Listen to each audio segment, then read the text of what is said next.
ഭാരതവും European യൂണിയനും തമ്മിലുള്ള സ്വതന്ത്ര വ്യാപാര കരാർ യാഥാർത്ഥ്യമായി. എല്ലാ കരാറുകളുടെയും മാതാവെന്നാണ് കരാറിനെ വിശേഷിപ്പിക്കുന്നത്.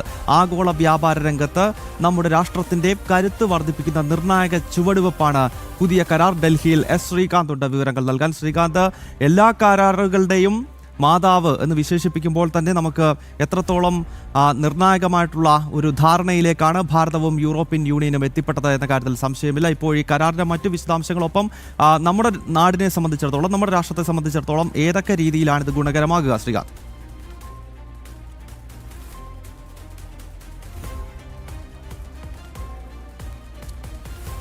ഗൗതം, 1 മണിക്ക് ശേഷം സംയുക്ത പ്രസ്താവനയുണ്ടാകും. നിലവിൽ ഹൈദരാബാദ് ഹൗസിൽ ഈ കരാറുമായി ബന്ധപ്പെട്ട നടപടിക്രമങ്ങൾ പൂർത്തീകരിച്ചുകൊണ്ടിരിക്കുകയാണ്.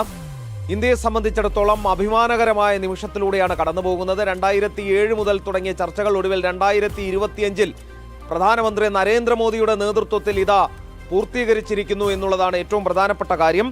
നിലവിൽ സ്വതന്ത്ര വ്യാപാര കരാറിന് പുറമെ തന്ത്രപരമായ പ്രതിരോധ പങ്കാളിത്തം, തൊഴിൽ വിസകൾ എളുപ്പമാക്കുന്നതിനുള്ള മൊബിലിറ്റി ഫ്രെയിംവർക്ക് എന്നിവയും പൂർത്തിയാക്കിയിട്ടുണ്ട്. ഏറ്റവും പ്രധാനപ്പെട്ടത് ഇന്ത്യയിൽ നിന്നുള്ള വസ്ത്രങ്ങൾ, കെമിക്കലുകൾ, രത്നങ്ങളും ആഭരണങ്ങളും, ഇലക്ട്രിക്കൽ മെഷീനറി, തുകലുൽപ്പന്നങ്ങൾ, പാദരക്ഷകൾ തുടങ്ങി ഈ മേഖലകൾക്കെല്ലാം കരാർ കൊണ്ട് വലിയ നേട്ടമുണ്ടാകും. നിലവിൽ ഈ ഉൽപ്പന്നങ്ങൾക്ക് യൂറോപ്യൻ യൂണിയൻ ചുമത്തുന്നത് ഏകദേശം 10% നികുതിയാണ്. ഇതിൽ വലിയ ഇളവ് ഈ കരാറോടുകൂടി ലഭിക്കും.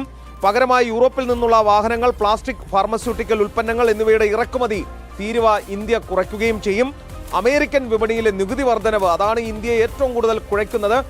അതിന് അറുതി വരുത്തുക എന്നുള്ളത് കൂടി ഈ കരാറിലൂടെ സാധ്യമാകും. 45 കോടിയിലധികം ഉപഭോക്താക്കളെ, പ്രീമിയം ഉപഭോക്താക്കളെ യൂറോപ്യൻ രാജ്യങ്ങളിൽ തുറന്നു കിട്ടുകയാണ് നമുക്ക്. നേരെ മറിച്ച് അവരെ സംബന്ധിച്ചിടത്തോളം 140 കോടി ഉപഭോക്താക്കളെയാണ് ഈ യൂറോപ്യൻ യൂണിയൻ രാജ്യങ്ങൾക്ക് തുറന്നു കിട്ടാൻ പോകുന്നത്. അവരെ സംബന്ധിച്ചും ഇത് നഷ്ടക്കച്ചവടമല്ല, വളരെ വലിയ ലാഭകരമായ കച്ചവടം തന്നെയാണ്. അതേസമയം കയറ്റുമതിക്കാരെ ധാരാളം ഈ കരാർ കൊണ്ട് സഹായിക്കും ഇന്ത്യൻ കയറ്റുമതിക്കാരെ എന്നുള്ളതാണ് വ്യക്തമാകുന്നത്. പെട്രോളിയം ഉൽപ്പന്നങ്ങൾ, ഇലക്ട്രോണിക്സ്, യന്ത്രഭാഗങ്ങൾ എന്നിവയാണ് ഇന്ത്യയിൽ നിന്നും കൂടുതലായി കയറ്റുമതി ചെയ്യുന്നത്. ക്യാബിനറ്റ് അംഗീകാരത്തിനും യൂറോപ്യൻ പാർലമെന്റിന്റെ അംഗീകാരത്തിനും ശേഷം അടുത്ത വർഷം ആദ്യം കരാർ പ്രാബല്യത്തിൽ വരും എന്നുള്ളതാണ്. ഇത് ഈ ട്രേഡ് നടന്നു തുടങ്ങും എന്നുള്ളതാണ് ഇപ്പോൾ മനസ്സിലാകുന്നത്.